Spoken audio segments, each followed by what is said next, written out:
Before I introduce you to my next guest today, I want to make sure that you're aware of two new resources to help you to increase your productivity, clarify your purpose, and improve your communication skills. The first one is our Facebook community called Leadership with Purpose. So it's a private community. So go to Facebook groups, search for Leadership with Purpose, and send a request to be invited into the group. There's a few questions for you to answer, and then live to have you a part of that community of other like-minded leaders.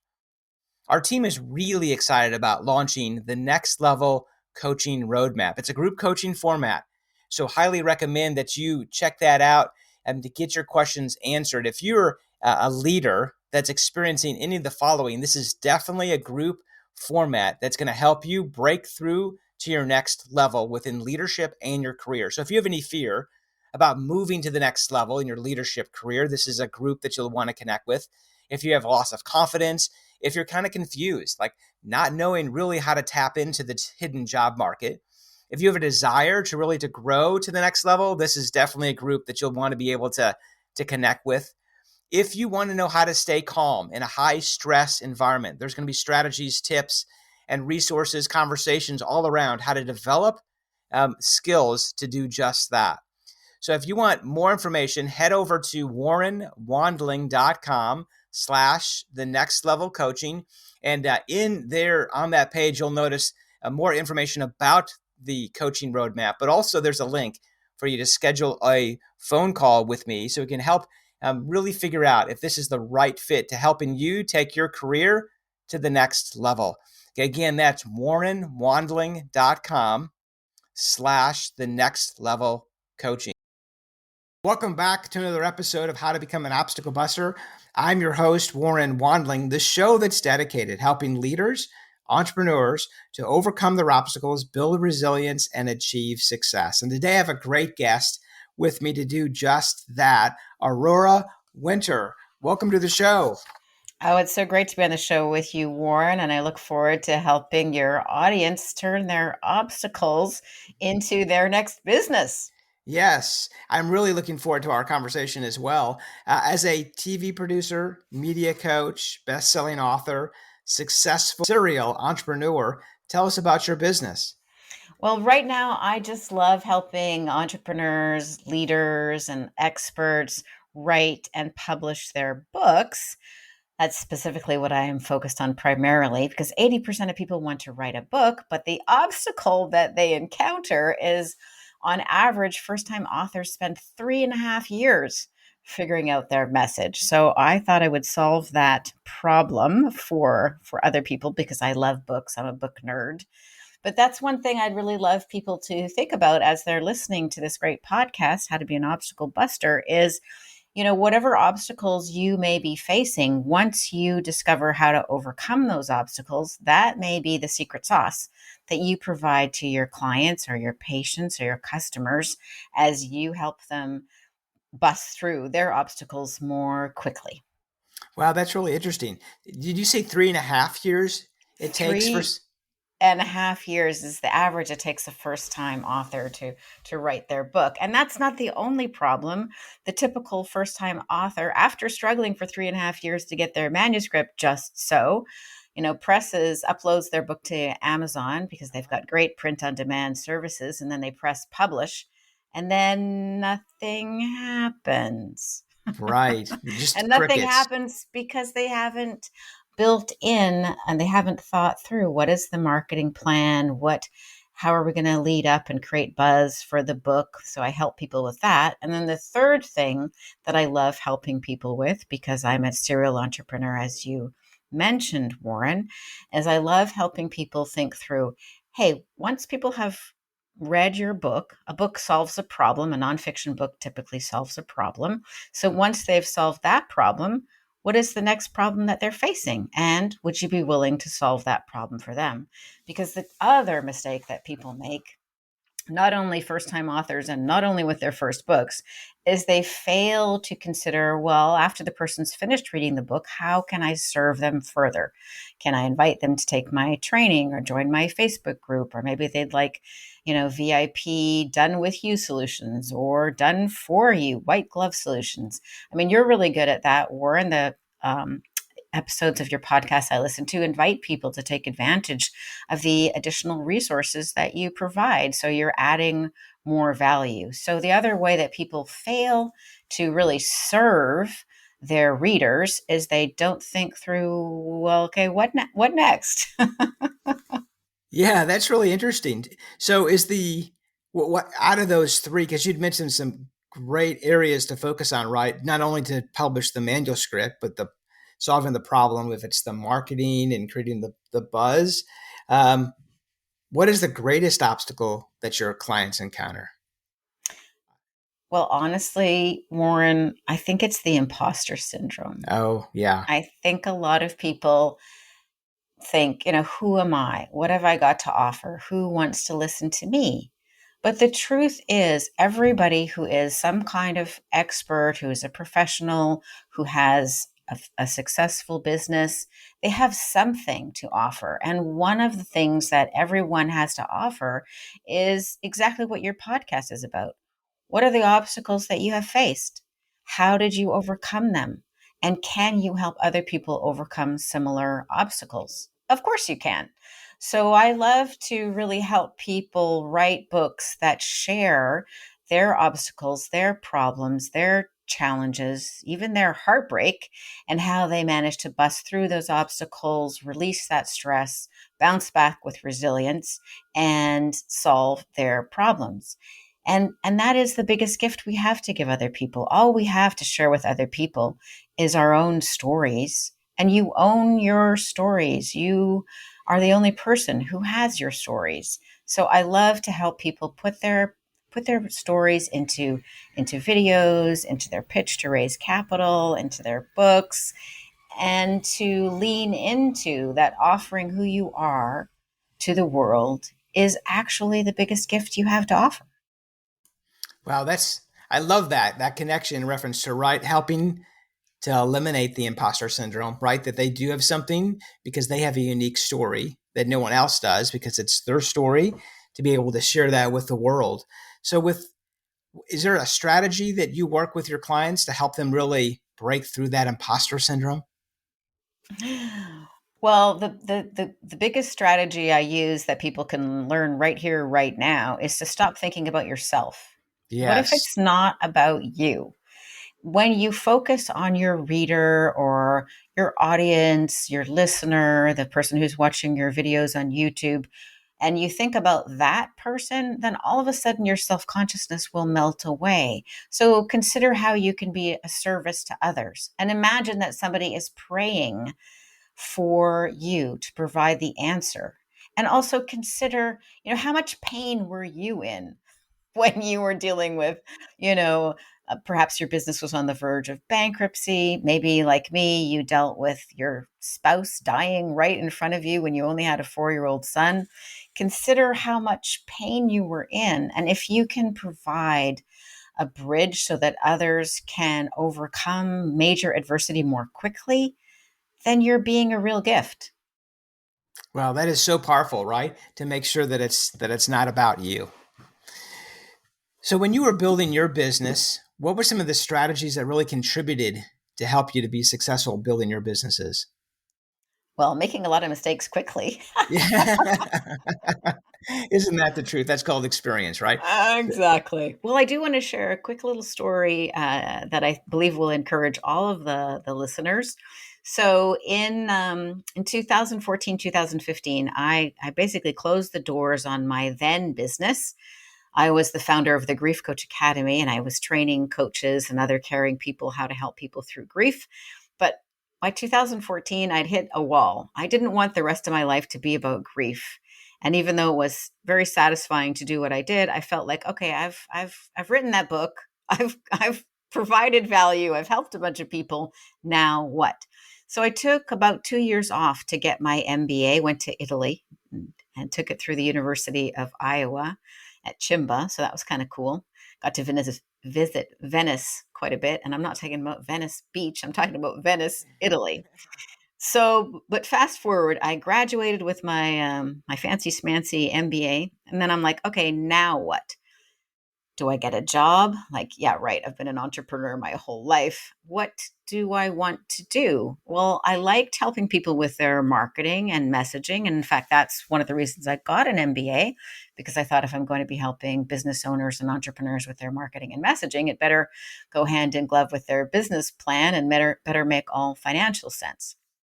So, but I had a business problem. I had a cash flow problem. There was no cash flowing. That was a problem. So, what I did is I took a 1 hour interview that I had previously done.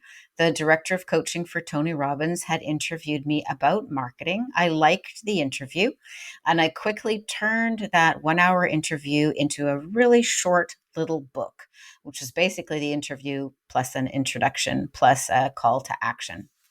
And I launched that book. I offered the book for free, actually. But people just paid a couple of dollars for shipping and handling, which meant that it was more or less a break even for me after printing costs.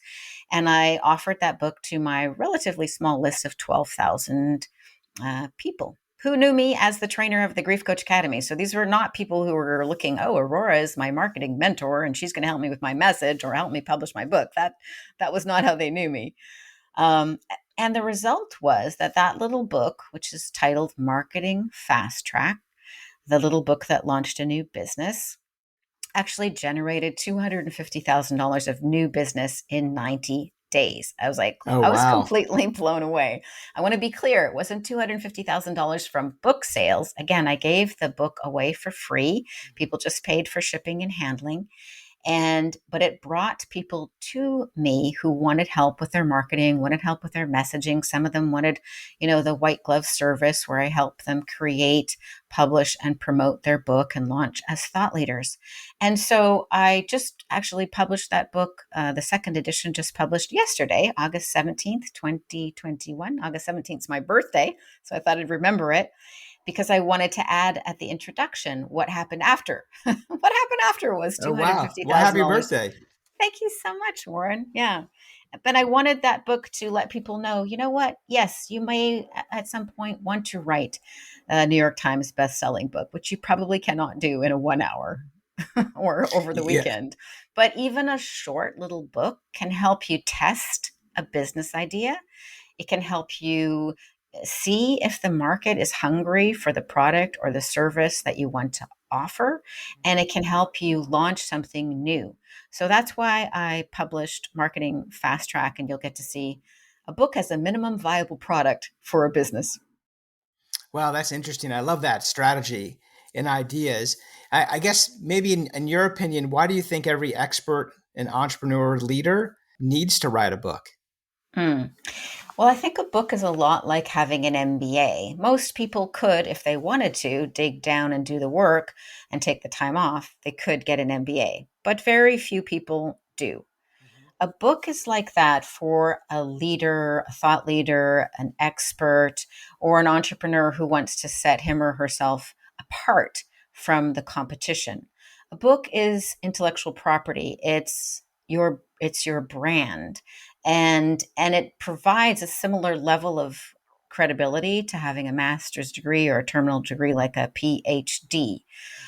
Also, there's so much value in you, the author, getting clear what you want to say. And as you get more and more clear about what you want to say, you become magnetic to your ideal client. You leverage your time by attracting people, on scale, at scale. You don't have to talk to every single person who reads your book. And you both attract and repel when you are authentic in what you share. So I believe that you hit a ceiling. Maybe it's not the glass ceiling, but you hit some kind of ceiling as a leader if you don't have a book. You can't get so easily on big TV, on big radio, on the TED stage, on other stages. It's like, no, you don't pass the sniff test. So this is why I recommend that leaders and experts and entrepreneurs spend a bit of time, get your book, get your message down so that you can attract and you can leap forward to the next level of impact. Does that make sense? Yeah, that makes a lot of sense, right? And the time and effort to be able to take your business to that next level. And I love that you mentioned it repels the audience as well, right? So you weed out those that you really attract, that they really resonate with your message. So you're working with that niche, that target niche, is so key. So I love that aspect that you'd mentioned. Yeah, most people don't think about repelling, but actually, it's a lot like dating. You don't want every possible client. You only want your ideal client so that you can be your best, so that you're not drained while you're doing your work, so that your solution is a perfect fit for them, so that they're in your clients, your patients, your customers are like, oh my gosh, Warren is the most amazing guy. I listened to his How to Be an Obstacle Buster podcast. You've got to listen to it too. Changed my life. This is the kind of response you want. So, in your book or in your videos, any kind of communication, I really advise people to be authentic, to be real, which doesn't mean that you're bleeding in the page, all over the page. You Mhm. don't want to be bleeding all over the page, but you want to be you. So, for example, I say things like, people are praying for your help. Why do I use that word? It's because I'm quite spiritual. So I attract people who are also spiritual. I give little cues about who I am. And you can read Mhm. more about it in that short little book, Marketing Fast Track, or my other book that was published this year, 2021, Turn Words into Wealth, Blueprint for Your Business, Brand, and Book, goes into much more depth how to create $1 million message, 7 different ways that you can create 7-figure income with a book. And also, I think it's really fun because it gives examples of how I've done it, how my clients have done it, and also how best-selling authors that you're probably familiar with have done it as well, from Richard Branson to Tim Ferriss to David Goggins to Mel Robbins to Ariana Huffington. Gives examples about how the rich and famous and the politicians have always taken advantage of ghostwriters and editors and researchers to create their books. Winston Churchill, for example, who won the Nobel Prize for Literature, he had an army of editors and researchers and secretary and ghostwriter.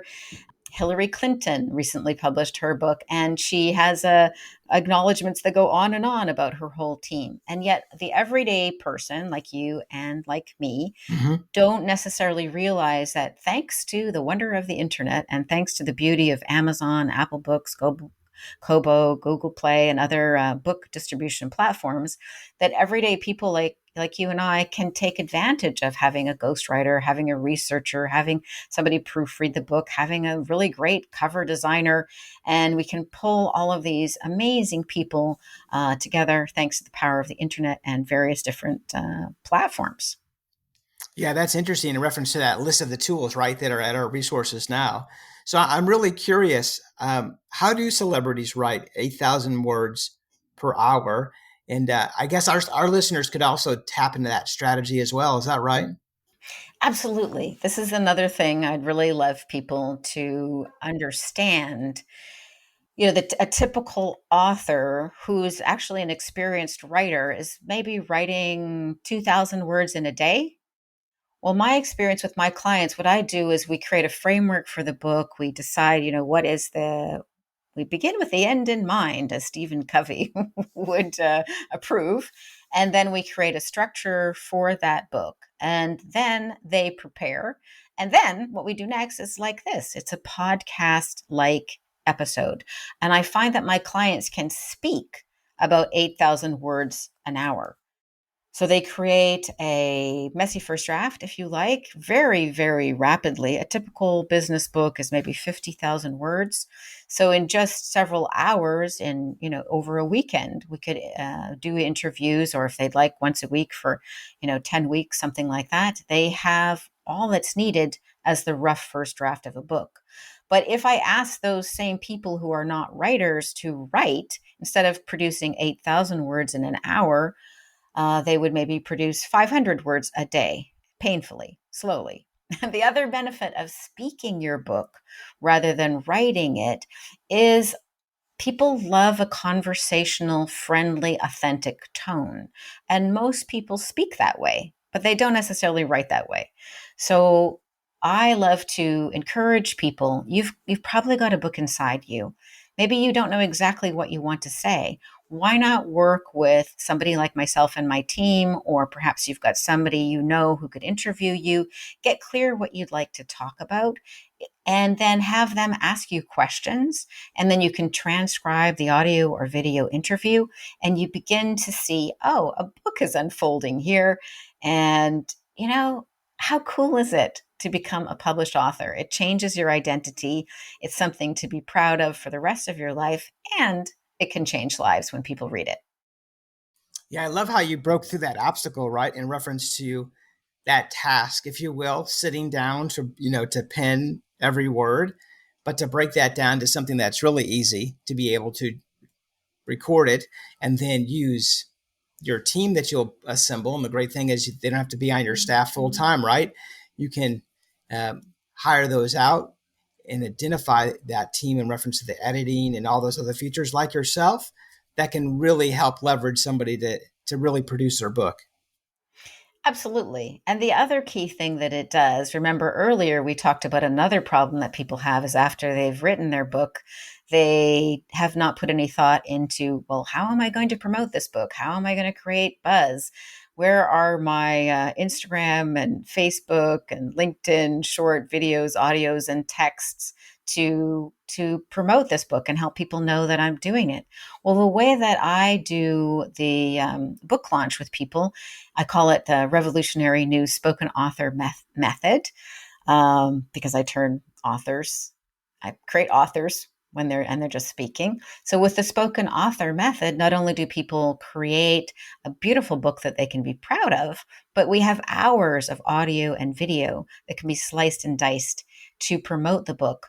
And what I recommend is that most people promote your book for 3 to 6 months before it comes out so that people are excited to read your book. So basically, when people work with me, they get not only a book, softcover book, ebook, perhaps a hardcover book, maybe an audiobook, but in addition to that, we create at the same time, without any extra work, we're basically creating hundreds of pieces of content that could be sliced and diced and broadcast on various social media platforms like YouTube or Facebook or Instagram, etc. Yeah, that's a great tip, right, in reference to repurposing their material. And I love that you mentioned that time frame. That was a great value bomb that you just dropped in reference to 3 to 6 months, like the time frame of how much effort that someone needs to spend in reference to promoting their book before they hit that and launch it. Absolutely. Most people completely skip that step, and that's why they're disappointed with how their book does. Sure. Also, I think a book is a lot like a baby. It's a certain kind of energy. It's a certain character. It's got a life of its own, but like a baby, you need to give it some TLC while it's still, in diapers and while it's just crawling along the floor.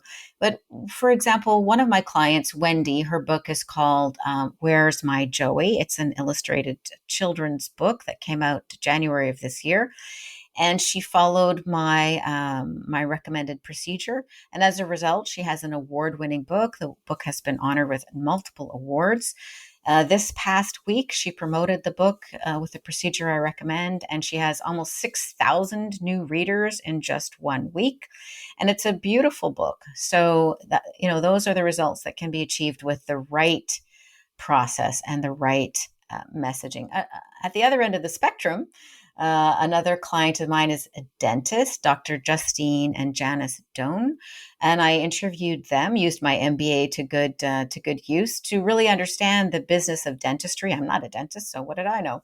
But anyway, as I came to understand it, I realized that their ideal client was somebody over 40, and that the typical person who goes in to see their dentist may spend a couple of $100s, but somebody who's over 40 can spend many thousands of dollars. They might spend 5,000, 10,000, or $15,000. So in other words, the lifetime value of a new patient who was 40 was much higher than the lifetime value of a new patient who was 20. And yet their advertising was the same as every other dentist. They're based in San Diego, California at A Plus Family Dentistry. And it didn't really leverage their wonderful expertise and their very interesting story. So, understanding their business more thoroughly and understanding the profit margin, the book we created that I produced by interviewing them is called Keys to a Healthy Smile After 40. So, and their business went from 1.5 to $6 million as a result of really doubling down on the value that they could provide and getting really clear on who their ideal patient was, and then setting up their attraction system to attract that person. One more quick thing, and then I really want to hear your comments, Warren, is a lot of us don't think about the fact that the most effective marketing funnels combine online and offline. So online is great. You can listen to a podcast, you can watch a video, you can open your email. But the problem with online is that once you close your smartphone or your computer, you can easily forget about it or even where it was. Where did you see that? The beauty of a printed book, a softcover book or a hardcover book, is it sits on the shelf in the person's home, reminding them about you and your solutions and your products and services. Talking again about those same dentists, Janice and Justine Doan, the book became a wonderful way for their very happy patients to refer their friends. They could just hand them a book and say, hey, these are my dentists, check them out. And so combining online and offline is a really important thing to consider. And there is something about a book. People generally don't throw books away. If you give a book away or if somebody buys a book, they keep it, they honor it. Whereas people throw away business cards and brochures and they forget where the heck those online marketing things were. Plus, when people are on their smartphone or their computer, they're always getting interrupted. Whereas somebody is reading your book, it's a very intimate connection. And most likely you'll get hours and hours of their time without interruption. Yeah, I love that online offline connection, and certainly raising that awareness of um, building that know, like, and trust with your audience and on their time as they continue to read their book, and that ease, I guess, right, of being able to develop a referral network, because then that person, as they refer you, right, that kind of just builds that trust, like, this is their book and you learn more about them even before you start the conversation of if that's the right, like, for example, here, the right dentist to have them be your dentist. I love that, being able to build that trust. Yeah, it's very important. Well, before we started recording, Warren, you were kind enough to indicate that you had started reading my book, Turn Words into Wealth. What stood out to you? What did you like about it? Yeah, so I love the idea around, you shared an idea with your readers in the chapter. I think it was called Myths, Words That Don't Matter. You share with your readers in that specifically, of stating your vision, and people want to align with a vision greater than themselves. So, like, proclaiming your vision. I love that in reference to calling out your reader to be able to proclaim their vision. What is the biggest challenge that leaders or your readers that you connect with in proclaiming that vision? Hmm. Thanks. That's a good question. I think the biggest challenge is people get so busy living moment to moment, hour to hour, that they don't step back. So I have a 90-day challenge. Everybody can do this, and this will Mm-hmm. help people proclaim their vision because it will help them get clear on who they are and what they care about and what really matters to them. So it's a 90-day challenge. And I wrote about this in my book, Turn Words into Wealth, if you need a reminder. But you should be able to do it just from listening to this podcast. So you do this every day for 90 days. It will change your life and it will help you proclaim your vision as you get more clear about who you are. It's radical reading, radical writing, and radical review. For every day for the next 90 days, read something. It could be as little as 5 minutes, and I urge you to read widely outside of just your area of expertise. So if you don't normally read poetry, read poetry. If you don't normally read short stories, try some of those. If you don't normally read science fiction or fantasy, but that's something you enjoyed as a kid, pick up some sci-fi or fantasy. So read every day, just for 5 minutes, maybe just before you fall asleep at night. Second thing, write every day. Again, it can be as little as 5 minutes, and I would recommend you do this first thing in the morning. So, journal, write about Mm. what happened yesterday, write about whatever is on top of mind. This is just for you. You're not writing a book, you are just talking to yourself. We fail to become all that we can be when we don't talk to ourselves and we don't listen to ourselves. So, write every day. And then the third one, and this is the one that'll really make the difference, is review. So, once a week, quickly review what impact did it make, the things that you read, and quickly review what you've written in your journal. And I promise you, if you do this for 90 days, you will start to notice your life transforming. When I did this after my husband died suddenly, I was feeling, as you can probably imagine, pretty blue. I felt like God had abandoned me, and I didn't even know if life had any meaning anymore. But I had a really important reason to figure this out because I had a 4 year old looking up at me with trusting eyes, figuring, Mommy's going to solve this problem. Mommy's going to take care of me and make everything okay again. And as I wrote in my diary, I asked for things. I said, how am I going to make a living? How am I going to survive? My husband was my business partner as well as my best friend and as well as the father of our son. So I had some big problems and I didn't feel like God had my back, or I felt like I lived in a universe that was conspiring to trip me up. Mm.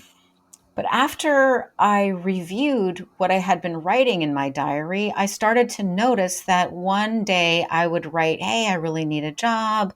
Hey, how am I going to find one? Hey, how am I going to get somebody to look after my son at least once a week so that I don't want to throttle him because I need a little downtime? And not the next day, but weeks later or maybe a month or two later, the answers would come, and they would come with ease and grace. They would come with surprising solutions. They would come with people just knocking at my door. I mean, just out of the blue, a woman knocked at my door. She's like, "Oh, I hear you're new in the neighborhood. I hear your husband died." I'm like, "Come on in for a cup of tea." And she came in for a cup of tea. And my husband, who had been my son, who had been like a Klingon to me, he had been Velcroed to me after my husband died.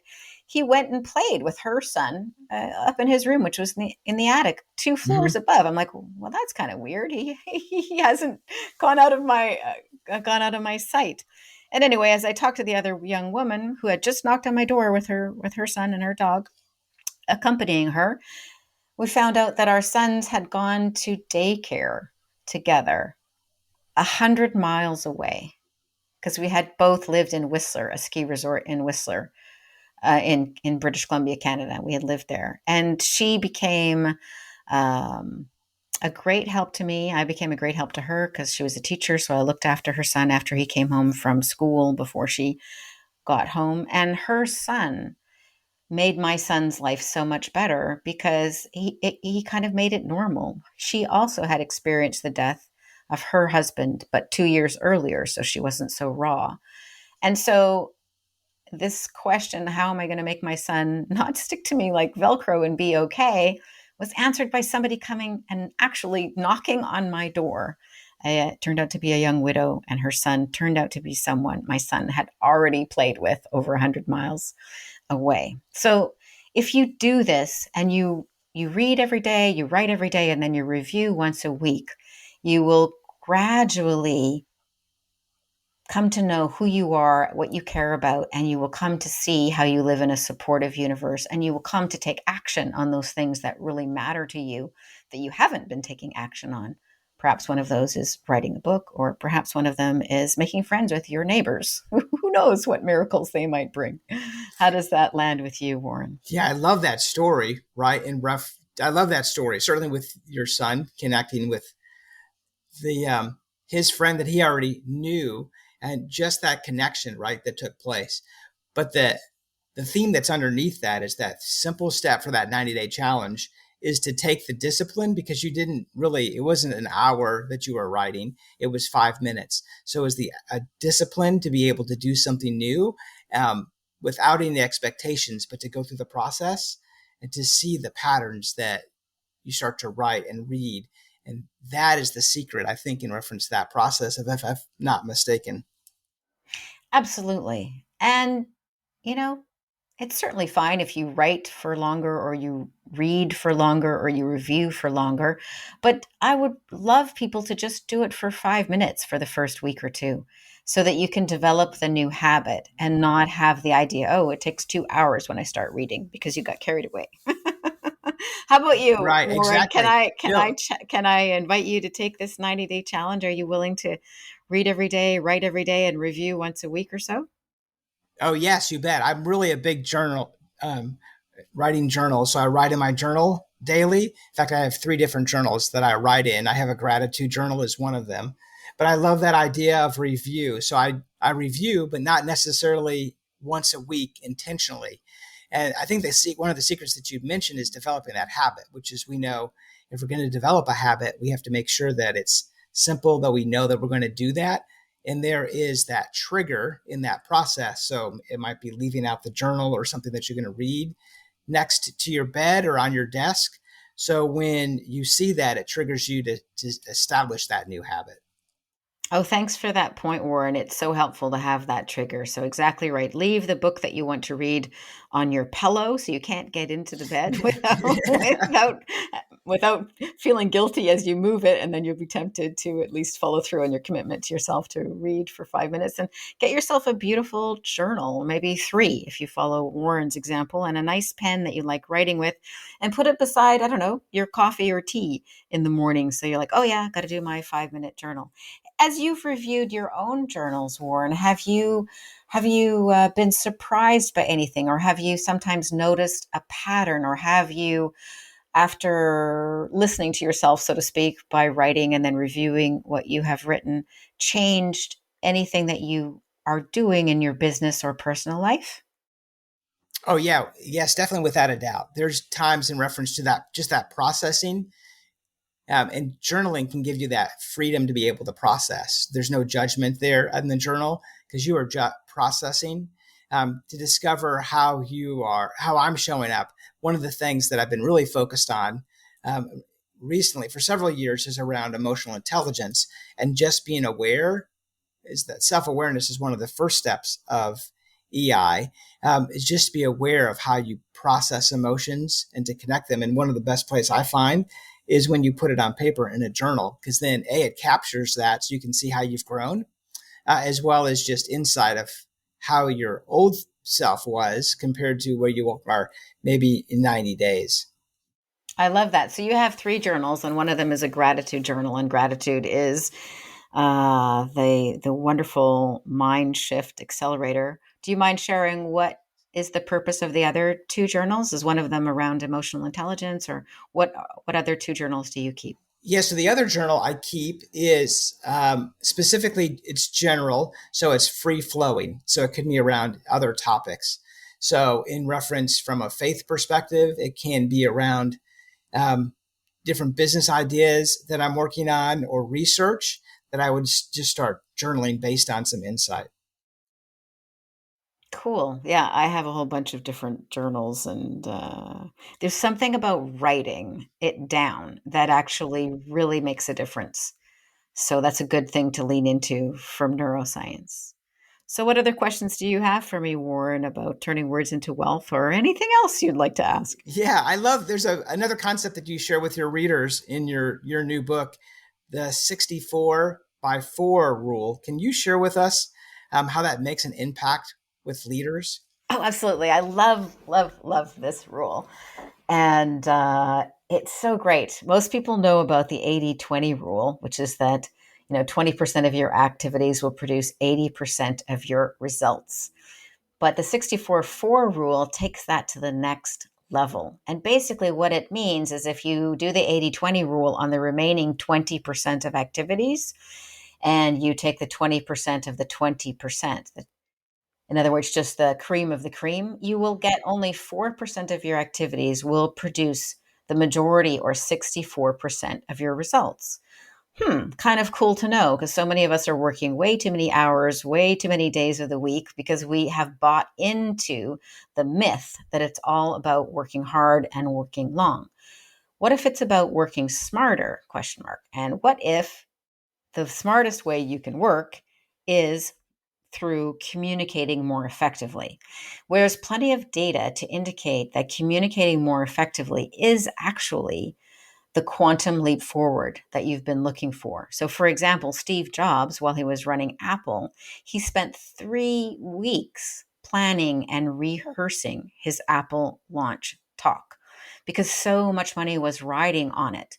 And he was a very, very busy man running Apple. He could have had lots of excuses why not to practice for 3 whole weeks, where he would sand, how the slides would go, how he would intone, getting the words just right. And it was totally worth it, right?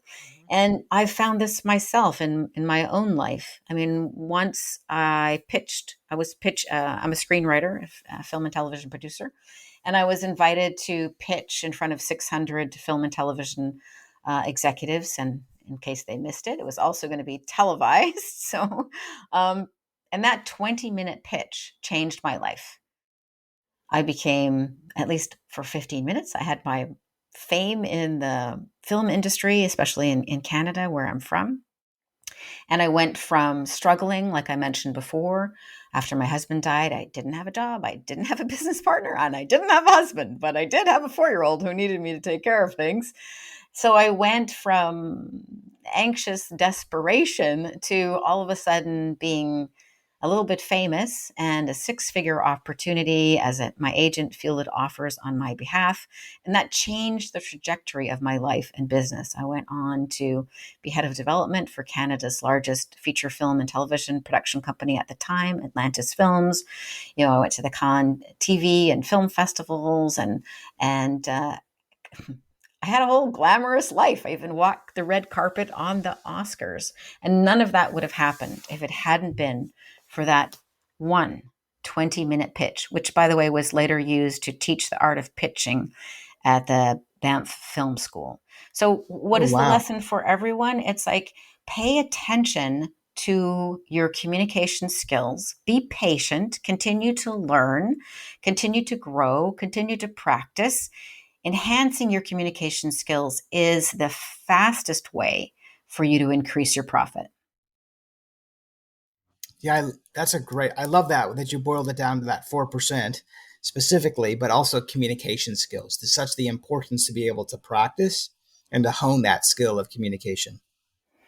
Absolutely. And I think we somehow gloss over it because everybody knows how to talk. But really great communication is not so much like just talking. The metaphor that I use is talking is like walking. Everybody can talk, everybody can walk.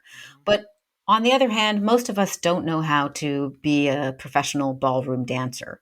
When you watch ballroom dancers, you know that it's choreographed. You know that they've practiced. You know they've put hours and hours of work into making it look effortless. And it's like that with great communication skills. When an entrepreneur is pitching to raise capital for his business or her business, they need to have put as much effort into it as that ballroom dancer. A lot of effort at the front end so that when the pitch is delivered, it looks effortless. And yet it's choreographed and it's a beautiful thing. So this is what I invite us all to. It's my life passion. I'm still learning how to be a better communicator. And I find it endlessly fascinating. And telling stories is one of the main ways that people will remember you and remember what you have shared and remember how you made them feel. I've had so many people repeat stories that I've told them because the story really touched them. So we haven't talked too much about stories in this particular podcast episode, but it's something that will help you bust through whatever obstacles you may be having in your business or personal life. Yes, we have not, and I know that's a huge. It's an area that helps to build that authentic message, right, in reference to telling stories. So maybe you will have to come back and we can dive into that topic in another time. That sounds good, Warren. A storytelling episode. Exactly, specifically. Yeah. How about what does the future hold for you? Any special projects that you're working on? I am having so much fun helping my clients write their nonfiction books typically. I am helping a couple of clients with their fiction books, and I'm working on a fantasy series myself, but we'll have to save me revealing that till it's a little bit closer to publication. That'll be coming out next year. I'm really excited about helping people really contribute their gifts to the world and create lasting legacy assets like books. I mean, a book is so amazing. It's like telepathy that can time travel. So now, while you have the energy to listen to podcasts and share your message, why not write that book that will tell your grandchildren or your great grandchildren who you are and what you care about? And it will have the additional benefit of helping you get really clear so that you will be clear, concise, and compelling when you're talking about whatever it is that you do. Wow, I really love that tip, and definitely appreciate all your time and effort and strategies that you've shared with our audience today. Well, thank you so much, Warren. I appreciate the opportunity to contribute to your listeners. And if people would like to know more, they can go wherever books are sold and they can get Marketing Fast Track, the little book that launched a new business, which is a short little book that shows you how you can create a lead magnet, or they can get a much longer book, more in depth book called Turn Words into Wealth: Blueprint for Your Business, Brand, and Book. If they'd like to connect with me, I'm on LinkedIn, and my website is just my name, which is aurorawinter.com. AuroraWinter. Perfect. And I'll make sure both of those links are in the website. So your LinkedIn and as well as your website. Thank you, Warren. Really a pleasure to connect with you. All right. Well, thank you for sharing your strategies, tips, and resources, helping our leaders to break through their obstacles and to achieve success. Well, until next time, this is your host, Warren Wandling, saying, be resilient.